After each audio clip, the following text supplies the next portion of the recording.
let me ask you about Gaza itself. There's been atrocities and massacres and ethnic cleansing and genocide for, thousands of years. But there's a difference with modern technology and the way that the extent of what that can entail.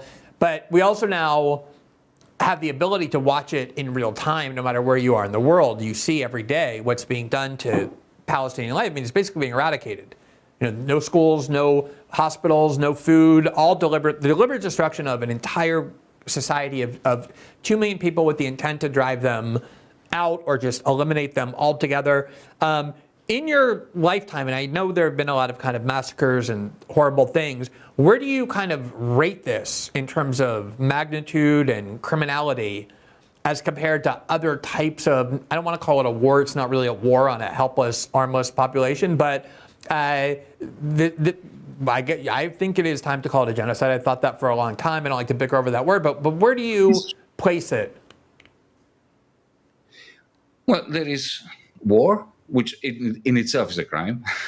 Then there are war crimes, which we as a species got around various round tables after 1945 to agree that we should ban, even when, sadly, we fight wars against one another. So there is a very clear definition of what constitutes a war crime.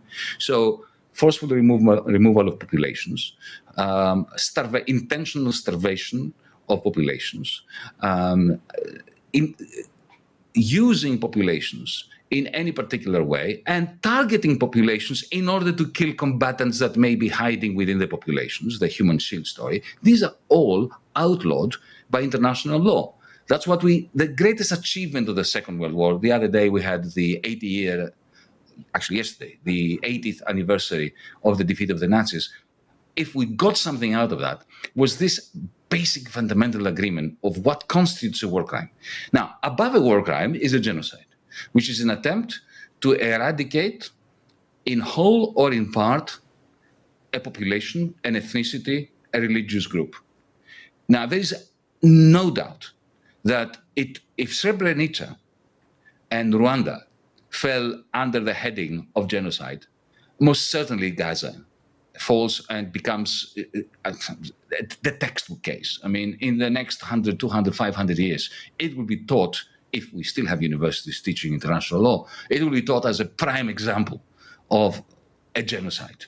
Now, I have this view that the Holocaust was another kettle of fish. It was quite separate, because the mind-boggling necessity that the top Nazis felt to eradicate every Jew around the world just because they were Jews, I think that remains unique in my heart as a crime.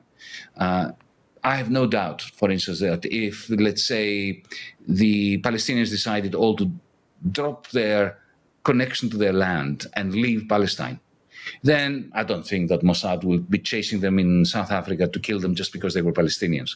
So, but that is a completely theoretical and worthless point to make at this point, because at this point, Glenn, I seriously feel in my bones, morally, ethically, politically, philosophically, that this is our generation's Kristallnacht. If you and I were to, be in a time machine and go to Berlin in 1938 and wake up on the morning after Kristallnacht, we would have only one duty, and that would be to defend the Jews from the Nazis. Today, you, me, our audience, everyone, we have only one duty: to stop the genocide of the Palestinians. And that, I think, is essential, is a unique moral clarifier. A unique moral clarifier. Today, it distinguishes, in the same way that people's behavior after Kristallnacht distinguished or separated those who had an ethical leg to stand on and those who didn't. Similarly, I believe that opposition to Palestinian deaths, to Palestinian massacres, to putting a whole population on death row and starving them at the same time, this opposition is a constituent part of being a human being today. And the tragedy is that Europe is silent.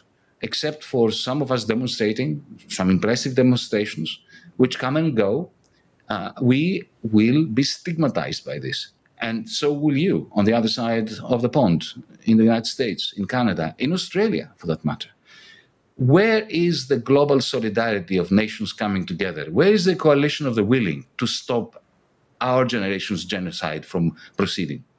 You know, I try very hard never to believe that my way of seeing the world is the only way to see the world. I think it's important to keep that humility, though in this case, I don't feel any hesitation at all in, I mean, it's just as you say, you feel it in your bones, it's visceral, it's not even intellectual, that this is, the magnitude of this crime, of this cruelty, of this atrocity is so enormous that I don't even regard it as meaningfully debatable. I'm not interested in even debating it all that much, but it is very frustrating. And sometimes I feel like, you know, we talk about it too much on this show, but honestly, I feel like I'm abdicating my responsibility morally if I even go a day or two without talking about it, because the scale of it and our responsibility for it, since our governments are the ones that are financing and arming it, are so great. And yet the reality is, as you say, that most countries who are supporting it aren't really reacting in that way. And in fact, in Europe, you know, it's always kind of amazed me, because as much as the United States pays lip service to international law and international conventions and the like, it doesn't really never pretends to believe in it. It didn't even join the International Criminal Court. It's not a signatory to most of these. But Europe, I mean, the identity of Europe in a lot of ways is constructed around these conventions. And yet you have an ICC indictment of Putin. And I remember very well, you know, South Africa was hosting a BRICS conference, and they said, we of course think it's wrong that Putin has been indicted. We want Putin to be here on our soil, but we're a country that signed the ICC, and therefore we're duty bound to arrest him if he comes. And you know, we're not a country that gets to ignore conventions. And the Europeans were applauding that. You know, obviously Putin couldn't travel to Europe without being arrested as well. And yet you have the European governments, at least some of them, exempting Netanyahu, exempting Yoav Galan, exempting other Israeli officials who have been charged with war crimes, even from the basic requirements of the ICC. And is there any kind of, I of course understand the unique history to Jewish questions in Israel because of, in Europe, because of what would happen in World War II, especially Germany, but is there any sense at any point, like growing at all, like how is it that we can continue to turn our backs on this, or worse, even continue to actively enable and support it? Well, I couldn't put it better than you just did. But you see, the point I'm trying to drive home when I speak to an audience which is not particularly concerned about Palestine, what I say to them is, okay, forget the Palestinians. When you're walking down the street, whether it is in New York or in LA or in Paris, and suddenly hooded men wearing black abduct a student from the street because she or he has been in some Palestinian protest or has written an article which is critical of the apartheid state of Israel, of genocide. And you see these men effectively using the tactics, the methods of the brown shirts in 1938. I have no doubt that at that moment you feel very uncomfortable. And what you do is you turn a blind eye. You pretend you haven't seen that scene, the abduction of this person right in front of you, being bundled into a van and sent to Louisiana. You know what I'm referring to. Well, the moment you turn a blind eye to that, you have lost part of your own capacity to defend American democracy or European democracy or the rule of law in your country. The moment you turn a blind eye to international law, you turn a blind eye to your own law. So I will never forget something a Palestinian said to me once, many, many years ago. I'm talking about 30 years ago. He said to me, do you realize that unless we have rights, your own rights are jeopardized? And I think that that is the message that we need to push through. We need to make people understand that this is not simply benevolence towards the Palestinians or caring about any genocide that happens anywhere in the world. Yes, it is that. But even if you don't have that kind of sensitivity and sensibility, if you care about your own rights, you see, Donald tomorrow may turn against you. First, they came for the Palestinians, and you turned a blind eye. Second, they came for the I don't know what, the Latinos or the Catholics or the Protestants, you turn a blind eye. Who is going to stand up when you are being bundled into that van? Let me ask you the last question. We're almost out of time, so let me just ask you this as the last question. I've lived through enough wars to understand well how they work. I mean, if you're an American citizen, it means you're living through constant wars and therefore attempts to sell the war, to justify the war.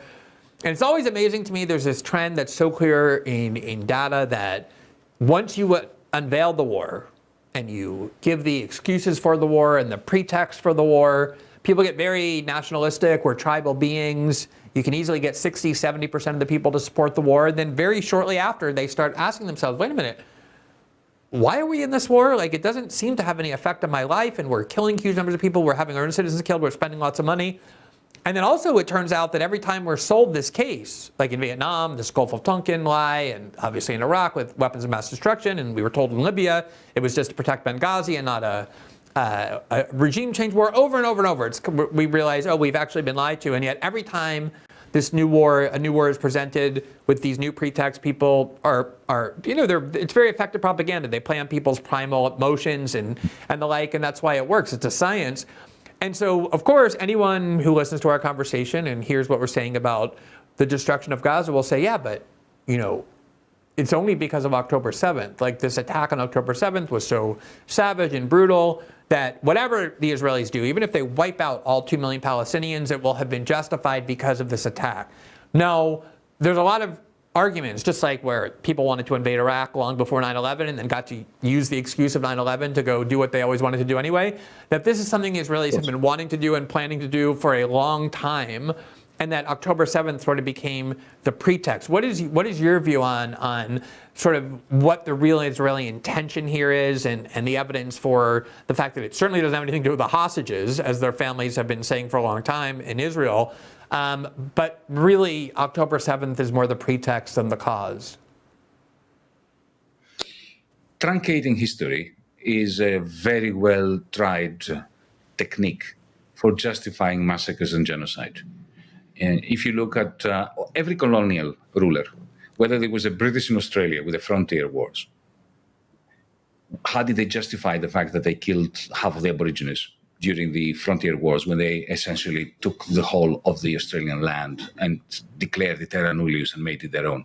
Well, they identified one moment in time when some Aboriginal resisted and killed a white European. And that becomes, this is how truncation works, that becomes the original sin, which then explains the annihilation of the Aborigines. This is how they always do it. This is how they did it in South Africa, the Boers. This is how they did it in every massacre that there ever was. Yeah? The whole point is to cover up the underlying chain of cause and effect, to cover up the fact that Moshe Dayan, the Israeli general and then defense minister and very significant person in Israeli history, once gave a speech right at the border, the fence separating Israel proper from Gaza. What had happened was, you probably know the story, there was an incursion by a Gazan who was trying to go back to his village from where he was expelled. That's why he was on the other side of the barbed wire. And he killed an Israeli soldier. And Moshe Dayan goes to the funeral and he gives a eulogy, he gives a speech, which is very poignant. And, we should never forget what he said. He said, don't blame him. He did what you would have done. Let's not blame the Arabs, the Palestinians, because we took their homes. We took their land. We are squeezing vegetables and olive oil from their patch. This is what they do. What we must do, we must make sure that they never grow roots in Gaza, and that we eradicate them before they eradicate us. This wasn't when I'm not quoting verbatim, of course, but this is what he actually said. So, our job is to take the veil off, to end the truncated history, which always begins with an original sin of the oppressed, of the eradicated, of those who have been thrown out of their homes. In order to justify their being thrown off not only their homes, but also the tents in which they moved after they were thrown out of their homes. Yeah, it's amazing. Every time people mention October 7th, and I point out that the Israelis were bombing Gaza and the West Bank all throughout 2023, before October 7th, killing babies, killing children, killing civilians. It's just a lot of people who don't know that was happening, let alone the prior 20 years of the blockade, and before that, the occupation, and going back even further. But even just in 2023, before October 7th, the Israelis were bombing relentlessly, multiple times, as they had done many, many years before, going back to 2014 being the worst one. But it's so true that you just convince people that, no, everything was so peaceful and perfect, and then suddenly Israel, minding its own business, not hurting anybody, doing nothing wrong, suddenly got attacked out of nowhere by these homicidal maniacs.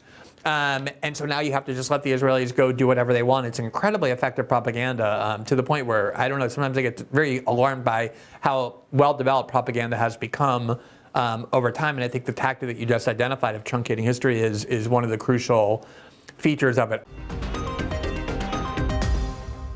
Thanks for watching this clip from System Update, our live show that airs every Monday through Friday at 7 p.m. Eastern, exclusively on Rumble. You can catch the full nightly shows live or view the backlog of episodes for free on our Rumble page. You can also find full episodes the morning after they air across all major podcasting platforms, including Spotify and Apple. All the information you need is linked below. We hope to see you there.